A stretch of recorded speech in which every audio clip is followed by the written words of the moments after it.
HP. Top left in the blue, an old GSL favorite. He is Squirtle.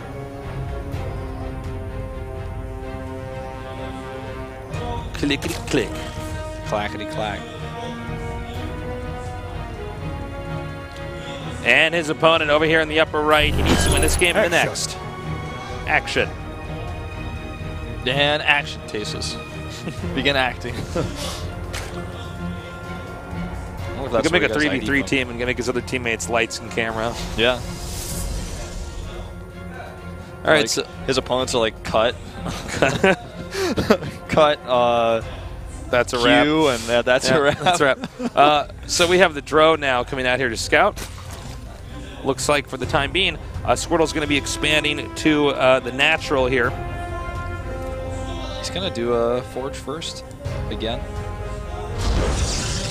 This is going to cause the pool to be made instantly here. Yep.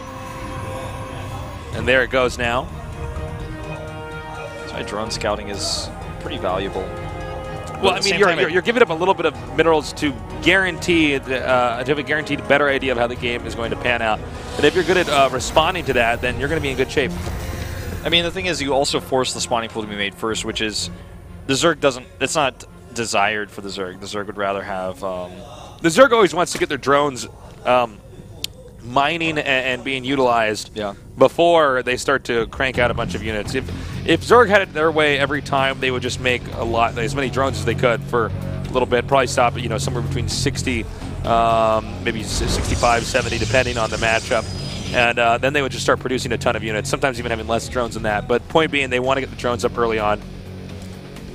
Scantipede over there. I know you have a soft place in your heart for critters. I do, man. Panda Bear guy. Yeah, I remember Old that. school joke. Old, man. Old school joke. Now we have the cannon coming up here. So no cannon rushing at all from Squirtle. He's going to take gold-based action is. Yeah, and that makes sense. So we'll be scouted, I would say. He's not going to just not scout, though, is he? Okay, yeah, he's going to go see it. That's pretty important to know. Action doesn't know that he knows. Okay, now he knows that he knows. That pesky little probe took 7 of those minerals away. They come back 7 minerals richer. And we'll see what the plan here for Squirtle is now, as he will have to respond to this. Of course, it's going to take a little while longer as the Cyber. Yeah, we got to let that Cyber Core finish here. All right, Wolf. What's the last movie you saw recently? The new Captain America was terrible. Oh, I bet that was terrible. I didn't like it, man. Really? Yeah, not really.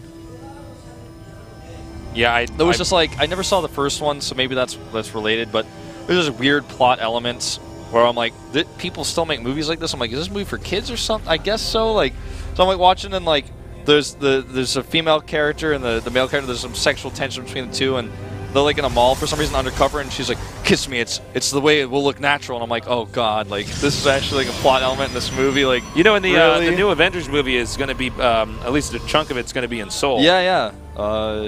Some of my friends took pictures on the set. They're going to blow up our city, Wolf. I hope not. Or maybe the aliens or whatever will lose. I hope so. Yeah. I don't want anything bad to happen to us in Seoul. I like it here. Well, I would assume the Avengers would protect us, Wolf. I wish that Bryan Cranston and Godzilla were in Seoul. Yeah, I wouldn't mind Godzilla destroying Seoul too. That'd be fine. I just want because God knows we can't protect Seoul, Wolf. Not with our casting. I don't know what we do with that. I want cast the enemy is out of the city. Wait, he's coming in now to the city. If I just cast this, Wolf and Tasus are scared. Wolf and Tasus, we're really scared right now. We're somewhere in the basement of the GOMTV studio. Now, what Wolf and Tasus are probably going to do is consider getting a plane ticket, but it's pretty expensive right now. Everyone's trying to leave the city. So instead, we're going to wait a little bit and take a boat out of here. Now, hopefully that doesn't sink. Now we have the Sentry coming out and just driving back this this Overlord here.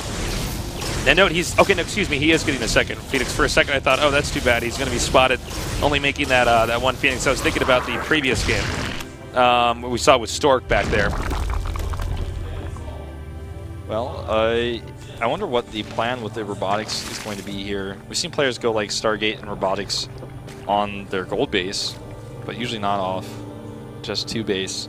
He might. No, there's no way he's going to follow us up with an Immortal push right after Phoenixes. That would be a bit weird. Could clear for a Sentry drop though.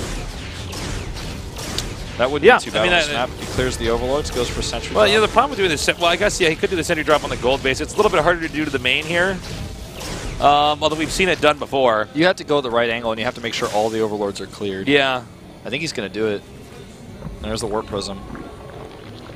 So he's going to make sure he clears the Overlords to the north, stays clear of that extract to the top, then has to make sure he stays to the left of the creep and goes down that little dark area with the Fog of War. Phoenix is going to check just to make sure the creep hasn't been spread that way. And, oh god, he just sees it. Oh, yeah, that's too bad. Now he's keeping it to the main base. Be totally fine. Ouch. That's really, really hurting him here. Goes into robotic support bay. Okay, Zealot drop instead. Maybe it just at the gold base, and then if he doesn't respond well, you just warp in a bunch more Zealots, but I don't think this is going to be too effective either. Yeah, well, actually, the Spore Crawler makes this a little bit more annoying. And you know what? He's not even going to... Okay, this is a bit odd. I guess, yeah, we'll come in here with the Phoenixes. This way you can pick up the Queens and do some damage. Yeah, but you know, overall, yeah, this doesn't seem like it's going to be an incredibly strong strategy. Wow, he didn't even get the Queen. Okay, no, he did.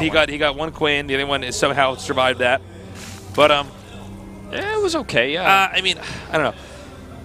Let's see. Now, it's going to be... Well, it should be pretty obvious that he's going to come over here towards the main now. I mean, there's no other way besides back home that Warp Prism can come from. Yeah. I mean... Oh god, he might just lose it. No? Yes? No? No.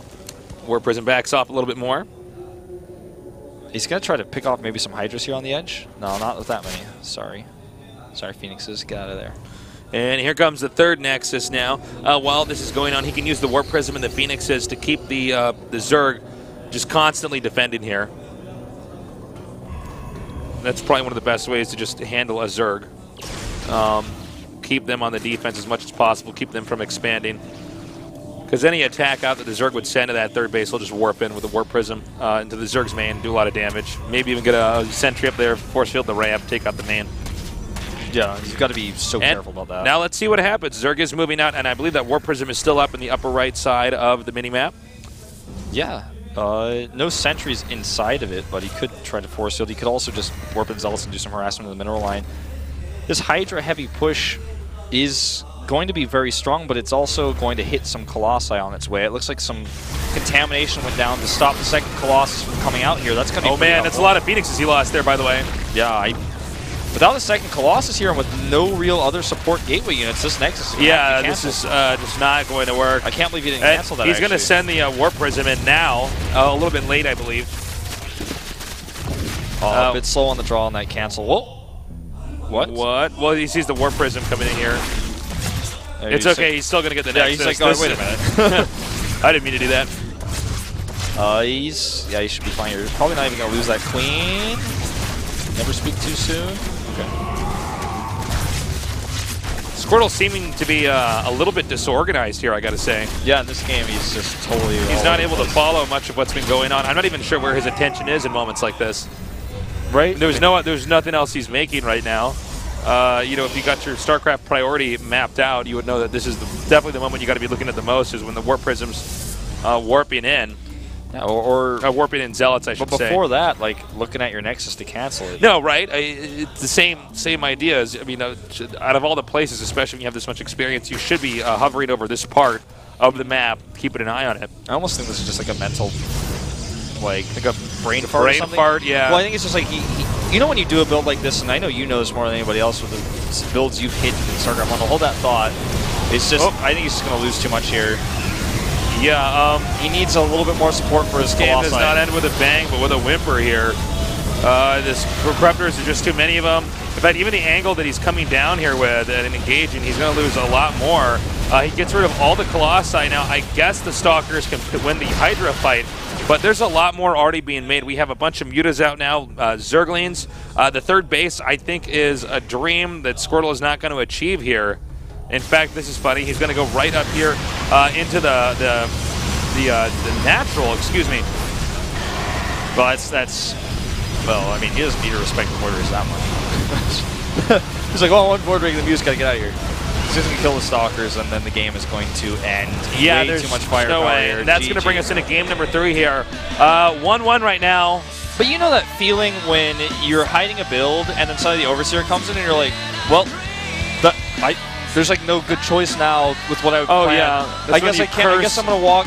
I'm going to drop Zealots in his goal base and hope that does something. Cause yeah, I guess I have this War Prism. I guess I got to use that for something. But yeah, I think like from then on, it's always hard to keep yourself focused on like keeping yourself motivated to just keep playing hard through the game and hoping to catch back up. Well, especially when you're up one game in the series, you're just like, okay, this is totally screwed up. I think I just got to start thinking about. Well, I mean, the map pick now is going to Squirtle, so that's one good thing for him. True. And if he has any special strategies up his sleeve, this is definitely going to be the moment we're going to see that. I think we might see Frost here. I'm not Frost. Frost? Ultrazeme, sorry. Wait a minute. We see Ultrazeme or Frost in the first map. I'm like drawing a blank here. We saw. No, we saw Overgrowth. So yeah, we saw Overgrowth. It was neither. Frost. He's gonna pick Frost, I think. Yeah. A lot of PVZs in my brain right now. So yeah, I think Frost is the choice here. This is our second broadcast here today, guys. We already did one Code A group here at 1 p.m. Now, what time is it? What is it, like 7:30 right now here in Seoul? Wow, I was almost exactly right. 7:23. Well, you were 7 minutes off. That's not not close enough. I'm like, by the way, it's 7:23 and 42 seconds. It's almost 7:24 cases. All right, our map is going to be Frost. Squirtle against Action here. The winner goes on to face off against Stork after that very bizarre best of 3 that we had before this one. I think Stork would probably rather face Squirtle in a PvP. Although, you know what, Action's not as experienced. It's really hard to say who you'd rather face. I think it'll be fine no matter who he goes up against, considering his experience here. After this game, we're going to go into our third best of 3 here. Right now, it's Stork against Action here at GOMTV.